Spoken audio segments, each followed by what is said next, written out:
Chers amis, j'espère que vous allez bien. Voici une série d'informations concernant le FC Barcelone. Vous savez quoi faire. Like, partage, abonnement pour ceux qui ne le sont pas encore. Let's go. On va débuter avec cette information. Les dirigeants barcelonais sont très en colère contre De Jong. On peut lire ici selon Sport que le Barça est furieux contre Frenkie De Jong. Plus de 6 semaines se sont écoulées depuis sa blessure au genou. Il n'a pas franchi le pas de se faire opérer. L'évolution de sa blessure n'est pas satisfaisante. Fabrizio Romano nous a confirmé que Joao Cancelo ne pense qu'à un seul club et c'est le FC Barcelone. Les négociations devront bientôt prendre de l'ampleur. Le FC Barcelone a une nouvelle offre prête pour Rodri après la première offre de 50 millions qui a été rejetée par Manchester City. Les discussions se poursuivent. Le Barça étant très confiant suite à la décision de Rodri d'informer Manchester City qu'il ne veut que rejoindre le Barça. Montfort Carlos nous a confirmé que Brian Fariñas reste avec l'équipe première cette saison. Flick et Deco sont très satisfaits de ce qu'il a montré pendant la pré-saison. Ils veulent le garder. Il ne partira pas à Gérone. D'après Gérard Roméo, l'équipe ne s'entraînera pas ce dimanche car Flick a accordé un repos à l'équipe après leur arrivée tardive dans la nuit. Certains joueurs pourraient tout de même aller à la salle de sport pour des exercices de récupération. C'est confirmé pour Marc Casado. Il est considéré comme l'une des options préférées d'Al Ahly pour renforcer son milieu.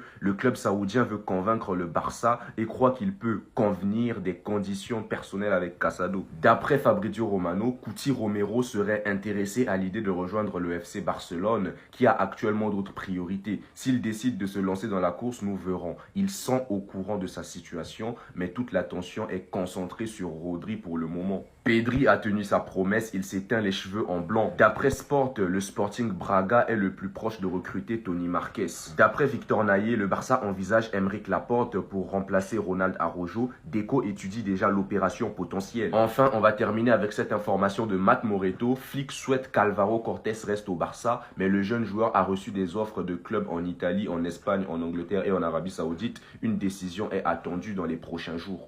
Salut à tous, on se retrouve aujourd'hui pour parler du FC Barcelone en ce dimanche 9 août. C'est parti les gars, on commence tout d'abord avec la triangulaire qui a eu hier. C'est quoi une triangulaire? En gros, c'était un match face à Nottingham Forest, un match face à Udinese. Et Nottingham et Udinese se sont également affrontés, donc c'était des matchs à chaque fois de 45 minutes. Donc le Barça a gagné son premier match face à Nottingham Forest 1-0. Rafinha a été buteur et le deuxième match face à Udinese, donc ça a été une défaite 1-0. Donc en gros, le Barça finit deuxième. En gros, de ce tournoi, Udinese remporte cette petite triangulaire. Nottingham finit troisième sur 3. En tout cas, 5 choses que nous avons appris les gars lors des matchs amicaux. Donc la triangulaire hier avec deux adversaires différents. Donc deux mi-temps en gros de 45 minutes. Donc Marc Bernal semble prêt, puissant physiquement, posé sur le ballon et déjà capable de commander le milieu de terrain. Marc Bernal, peut-être le remplaçant de Jong, blessé peut-être en attendant l'arrivée bien sûr de Rodri. Donc Xavi Esparce se fait une place sérieuse, hein. Donc ses passes depuis le poste d'arrière droit, surtout aux profondeurs derrière la défense, ont été vraiment l'une des armes les plus redoutables du Barça lors de cette triangulaire hier, hein. Retenez le nom aussi d'Ibrahima Tunkara, à seulement 16 ans, mais déjà plein d'assurance, ce genre de puissance, de personnalité et d'une vraie qualité, ce genre les gars qui a été testé par Hansi Flick lors de cette pré-saison. Il impressionne la saison. C'est un sacré joueur, hein. Je pense qu'on le verra très prochainement en équipe première, mais vraiment jouer les matchs officiels, hein. Donc début aussi de Jess BCU, qui a été recruté, le jeune ailier belge. Donc il est entré pour jouer 30 minutes, mais n'a pas beaucoup participé au jeu. Lors des rares occasions qu'il a eues, il a tenté de faire des passes D, et semblait confiant avec le ballon. Et aussi le manque de buts du Barça devient préoccupant. 3 buts en pré-saison jusqu'à présent, donc 2 pénaltys, un rebond. En gros, l'attaque a encore besoin de beaucoup plus. C'est vrai qu'il y a eu un match contre Birmingham City où il y avait eu 2 partout. Donc là il y a eu 2 buts marqués par Hamza Abdelkarim, et là sur les 2 matchs hier, un match de 45 minutes, en gros il y a eu seulement un but marqué. Donc c'est vrai qu'on attend quand même le retour des internationaux espagnols, et Lamine Yamal, tout ça, les Ferran Torres s'il reste, hein, on verra, les Pedri, voilà, les Daniel Mo qui reviennent normalement dès demain à l'entraînement, parce que les vacances pour eux sont terminées. Regardez les unes aujourd'hui. Donc tout d'abord la une, on va traduire. Donc bon, les 2 retours, hein, on ne pas que c'est rien de compliqué, mais en tout cas la une Journal Sport. Donc en gros les retours par rapport à Rafinha, buteur comme je dis, donc lors de la victoire du Barça face à Nottingham Forest 1-0, c'est lui qui a marqué. Donc le Barça s'incline face à Udinese, mais en tout cas il a marqué, la Rafinha, pour ce match. Hansi Flick a sur Ferran Torres en interview, donc il a parlé de la situation de Ferran. Donc je suis concentré sur l'équipe, et j'étais concentré sur ces 2 matchs. Je respecte tous les joueurs, je ne sais rien de la situation pour le moment concernant le futur de Ferran, même si ça s'annonce pas bon, je ne vous cache pas, Ferran devrait signer pour le PSG. Donc j'étais concentré sur l'équipe et je ne sais rien. même si je pense qu'il doit savoir, parce que c'est quand même l'entraîneur du Barça, il a rien voulu dire à la presse par rapport au futur de Ferran Torres. On va parler aussi d'Araujo, parce que peut-être pour ceux qui n'ont pas suivi, Araujo devrait partir également. Erwigo de Fabrizio Romano. Concernant Araujo, du côté de Liverpool, ça devrait être un prêt avec une option d'achat fixée à 55 millions d'euros. Donc d'ici un an, Liverpool pourra l'acheter ou pas, 55 millions d'euros. Mais à noter, ça sera un prêt, mais pas comme Ter Stegen, où le Barça prêtait Ter Stegen, où à Ter Stegen, le Barça paye encore 90% de son salaire. Là, pas du tout, là, il est prêté à Liverpool et Liverpool prendra en charge l'intégralité de son salaire. Donc 100% du salaire d'Araujo sera payé par l'équipe de Liverpool. Et Hansi Flick, il a dit, je pense qu'Araujo est un bon joueur, une bonne personne. Pour moi, c'est un joueur avec beaucoup de vitesse et de physique, mais nous n'avons pas pu l'inclure autant que nous l'aurions souhaité. Et voilà, ça sent le départ. Voilà, d'Araujo qui peut être peut-être aujourd'hui annoncé officiellement du côté de Liverpool. Comme je dis, ça sera un prêt avec une option d'achat. Fermin Lopez tient sur Ferran Torres. Donc il a dit, Ferran est un excellent coéquipier. Je ne veux pas m'engager dans cette affaire parce que je n'ai pas toutes les informations concernant le futur, en gros, de Ferran. Donc je n'ai pas non plus toutes les informations sur Rodri, qui pourra arriver lui au Barça. Donc, mais quoi qu'il arrive, donc Deco, directeur sportif, et le département sportif du club prendront la décision. Tout le monde sait qu'il est un très grand joueur, concernant Ferran, qui devrait quand même être vendu. Toujours avec Fermin.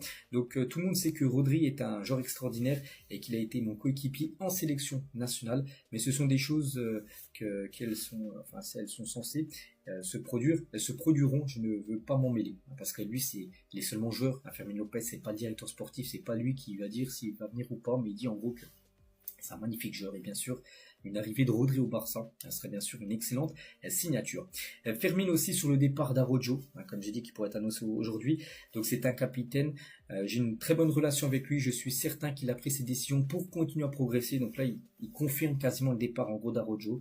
Voilà son départ. À noter que c'est Araujo, c'est aussi une info importante, qui a demandé au club son départ. C'est pas le club en gros qui lui a dit tiens on aimerait bien que tu partes et tout. Non, c'est le joueur les gars qui a pris les devants pour aller rencontrer peut-être Hansi Flick ou même Deco pour lui dire il a envie de partir. Alors, ça allait dans ce sens-là et du coup le Barça lui a ouvert la porte et ce prêt à Liverpool va se réaliser. Hansi Flick tient sur Rafinha, donc est l'un des joueurs les plus importants pour moi. Il apporte beaucoup d'énergie et d'intensité à notre style. C'est ce dont nous avions besoin. Et ça a été le cas hier lors de ce match, de cette triangulaire face aux deux adversaires qu'on a parlé tout à l'heure. Fermin, donc l'équipe est en excellente forme. Nous avons réalisé des performances brillantes ces dernières semaines. Les joueurs de la Masia possèdent une grande qualité et personnellement, je me sens en bonne forme. Lui qui a repris l'entraînement depuis le début de la pré-saison, vu qu'il a loupé le mondial pour cause de blessure. Maintenant, il n'est plus du tout blessé, il a pu jouer hier, Fermin. Donc j'ai encore besoin d'un peu plus de rythme, mais globalement, je vais bien. Donc c'est bien sûr, il a besoin encore de rythme parce que la saison vient à peine de commencer, mais en tout cas, la blessure, il n'y en a plus du tout pour Fermin Lopez. Et Hansi Flick sur Fermin, nous devons le gérer avec précaution, parce que c'est quand même un joueur qui s'est blessé. Donc Rafinha s'entraîne avec nous depuis 10 ou 12 jours, mais Fermin a commencé l'entraînement il y a quelques jours. Les choses se sont bien passées, il était clair qu'il jouerait 45 minutes. Voilà, parce qu'avant peut-être il faisait des entraînements, parce qu'il a repris l'entraînement en même temps que les autres joueurs pour la pré-saison, donc le 12 juillet dernier, donc il y a quasiment un mois, mais lui peut-être s'entraîne à part. Des autres joueurs où l'entraînement était vraiment poussé physiquement, donc lui, ça allait crescendo, entraînement après entraînement, mais en tout cas, il a pu jouer hier, puis il n'y a pas eu de soucis concernant Fermin Lopez. Hansi Flick aussi, ce n'était pas facile pour moi de parler avec Casado et Ronny Bargi de leur avenir, mais je l'ai fait maintenant. Donc ces choses arrivent dans les clubs, surtout ici, où nous devons faire de la place aux joueurs de la Masia, parce que qu'est-ce qui s'est passé concernant donc Casado et Ronny Bargi pour la triangulaire hier, donc contre Nottingham et contre Udinese, ils n'étaient pas là. Bon, de base, ils sont au FC Barcelone, ils ont fait les derniers entraînements, mais ils n'ont pas été appelés parce qu'en gros, Hansi Flick, même le Barça souhaite en gros qu'ils partent. Ronny Bargi devrait partir comme Marc Casado, c'est pour ça que les deux n'ont pas joué, pour éviter toute blessure, et aussi parce que il ne rentre plus du tout dans les plans, en gros, d'Hansi Flick. Voilà en gros ce qu'il va dire, je trouve que c'est une déclaration d'Hansi Flick. Tiens, Marc Bernat, nous sommes nombreux à être des joueurs de la Masia, car beaucoup de nos coéquipiers sont partis bien sûr la Coupe du Monde. Nous sommes concentrés sur l'atteinte des objectifs que nous voulons, bien sûr. Donc là, l'objectif, c'est la première journée de Liga qui commence d'ici 2 semaines. Je suis toujours surpris par la façon dont certaines personnes prennent au sérieux les matchs amicaux de pré-saison. Donc là, c'est un journaliste qui parle d'Hansi Flick, bien sûr. Peu importe l'adversaire. Bon, après, c'est vrai qu'un match officiel est toujours plus important qu'un match amical, mais en tout cas, pour Flick, les gars, c'est pratiquement la même chose. C'est des matchs très importants pour la suite de la saison, ces matchs amicaux.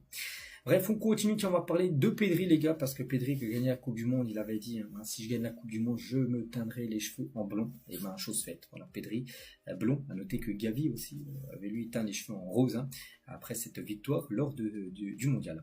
Hansi Flick n'est pas content de la performance de l'équipe, donc là c'était après la défaite 1-0 face à Udinese bien sûr. Donc là le match, hein, comme je dis, Barça a perdu mini tournoi. Voilà, c'est Udinese du coup qui a gagné ce triangulaire avec les 3 équipes. Donc là on clôture, on a parlé je crois de tout ce qu'il y avait à dire sur les matchs d'hier. Donc voilà ce qu'il y avait à dire aujourd'hui, j'espère que ça vous a plu. On se retrouve certainement demain les gars pour le prochain numéro. Donc je vous souhaite une bonne journée et à demain.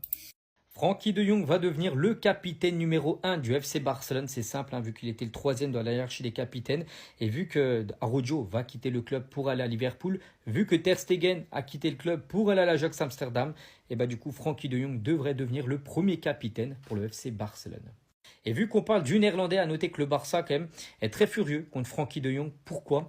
Plus de 6 semaines se sont écoulées depuis sa blessure au genou qu'il a eue lors de la dernière Coupe du Monde. Et il n'a pas franchi le pas de se faire opérer. Les médecins lui ont dit il faut mieux que tu te fasses opérer. Il ne veut pas. Et du coup ça prend du temps parce que plus l'opération est tardive, plus son retour sera tardif en gros. Hein. Donc l'évolution de sa blessure n'est pas satisfaisante parce que lui en gros il ne voulait pas se faire opérer. Il voulait laisser simplement son genou se rétablir tout seul. Mais les médecins ne lui conseillent pas. Donc voilà, c'est du temps perdu concernant Frenkie de Jong. Et on finit aujourd'hui concernant Ferran Torres. Donc c'est simple, hein. Confirmation supplémentaire de Fabrizio Romano. Le PSG a accepté tous les termes avec Ferran Torres par rapport au salaire du joueur. Donc Ferran Torres a informé le FC Barcelone de son désir de rejoindre le projet du Paris Saint-Germain. Alors ça, personne s'y attendait. Encore une grosse surprise du côté du FC Barcelone, les amis. Et autant vous dire que j'aurais pensé à tout sauf ça. Je tiens déjà à vous informer que le Paris Saint-Germain vient d'accepter tous les termes avec Ferran Torres. Et selon le média Marca, Ferran Torres aurait même déjà parlé au FC Barcelone de son choix de rejoindre le projet parisien. Les négociations commencent donc maintenant entre les deux clubs concernant le prix du transfert. Et carrément, on nous précise juste en bas que le Barça ne force pas Ferran Torres à rester. Est-ce que ça surprend quelqu'un? Non. Et pourtant là, on parle quand même de la Ferraille, le seul buteur en finale de Coupe du Monde. Un but qui justement lui permet de faire le mannequin avec le Barça. Il fait sa tournée au calme. Et justement, grâce à ce but, le Paris Saint-Germain va débourser 50 millions d'euros pour lui. Et le joueur est déjà d'accord avec le Paris Saint-Germain pour un contrat allant jusqu'en 2030. Paris Saint-Germain qui d'ailleurs vient de faire match nul face à Manchester United en match de pré-saison. Malheureusement, côté Julián Alvarez, il n'y a rien qui va pour le FC Barcelone. Et étant donné que Diego Simeone, sur lequel le Barça et Julián Alvarez comptaient pour l'aider à quitter le club, et lui non plus n'a pas très envie qu'il parte. Dites-vous qu'aujourd'hui, il était en conférence de presse et voici ce qu'il a dit sur la situation de Julián Alvarez. Il dit la situation est claire et Miguel Angel l'a très bien expliqué. D'un point de vue sportif, nous sommes très contents d'avoir un joueur comme Julián Alvarez. Et nous l'aiderons à continuer à grandir et s'améliorer. Et pendant ce temps, les amis du côté de l'Angleterre, gros coup de tonnerre. Pendant qu'on était tous là concentrés sur le transfert de Ferran Torres, et la surprise de tous, le Barça vient d'envoyer Ronald Araujo à Liverpool. Fait d'une manière tellement méchante, là on parle quand même d'une de vos légendes. Selon Fabrizio Romano, Deco aurait dit à Ronald Araujo que si tu veux partir, tu peux partir. Mais cela doit être soit un transfert définitif, ou soit un prêt à un club qui va prendre en charge tout ton salaire. Liverpool va prendre tout le salaire de Ronald Araujo en charge. C'est quoi ce prêt? Ils ne veulent vraiment plus le voir à Barcelone, c'est un prêt avec option d'achat en plus de ça. Non mais ils vont pas faire ça. Le Barça vient de trouver le remplaçant à Julián Alvarez, les amis, en cas d'échec dans son dossier. Et autant vous dire que ça commence déjà à faire parler. Mais avant ça les amis, il faut qu'on parle de Rooney Bardi qui est dans une situation très compliquée à Barcelone. Selon Fabrizio Romano, le joueur quittera le FC Barcelone. Cependant, le club prévoit de conserver un contrôle futur sur le joueur comme le fait le Real Madrid avec ses jeunes, car il croit au potentiel de Rooney Bardi. Personnellement, je pense que c'est la meilleure chose à faire pour Rooney Bardi, étant donné que la saison dernière, on a bien vu qu'Hansi Flick ne comptait pas sur lui. Et là, en plus de ça, avec l'arrivée d'Adeyemi, les choses vont encore plus se compliquer. Et en parlant de manque de temps de jeu, s'il y a bien un autre joueur, les amis, qui sera dans la merde s'il reste au FC Barcelone cette saison, c'est bien évidemment Casado. Pareil que Rooney Bardi, la saison dernière, il n'avait pas énormément de temps de jeu. Malheureusement pour lui, dans la hiérarchie, même Marc Bernal lui est passé devant. Alors imaginez maintenant si Rodri débarque au FC Barcelone, ce serait mort pour lui. Et carrément, on nous dit même que le FC Barcelone vient de rejeter une offre d'Al-Hilal de 30 millions d'euros pour Casado. Le Barça demanderait minimum 40 millions d'euros pour le joueur. Malheureusement pour eux, le club saoudien ne veut pas atteindre cette somme-là pour l'instant. Toujours dans le mercato du FC Barcelone, le club continue toujours à galérer pour Julián Alvarez. Malgré toutes les tentatives de déco, l'Atlético de Madrid ne veut rien savoir. Et on nous dit même que le lundi à venir, Julián Alvarez va se rendre à l'entraînement de l'Atlético de Madrid dans le but de pouvoir discuter avec Diego Simeone pour que ce dernier l'aide à quitter le club. Maintenant, reste à voir si ça va fonctionner. Et justement, comme je vous l'ai dit en début de vidéo, pour prévoir un potentiel échec dans le dossier de Julián Alvarez, le Barça a déjà trouvé un autre attaquant, les amis, c'est tout simplement Mikotadze, le joueur de Villarreal. Dites-vous que là, il aura même donné son accord au FC Barcelone après avoir discuté avec Hansi Flick. En cas d'arrivée, il viendra avec une forte chance de devenir le numéro 9 titulaire. Et étant donné que notre cher Ferran Torres est actuellement des pourparlers avec le Paris Saint-Germain. Et pour terminer, on nous dit que le Barça est déjà au courant qu'ils devront disposer de 60 à 65 millions d'euros pour entamer les négociations.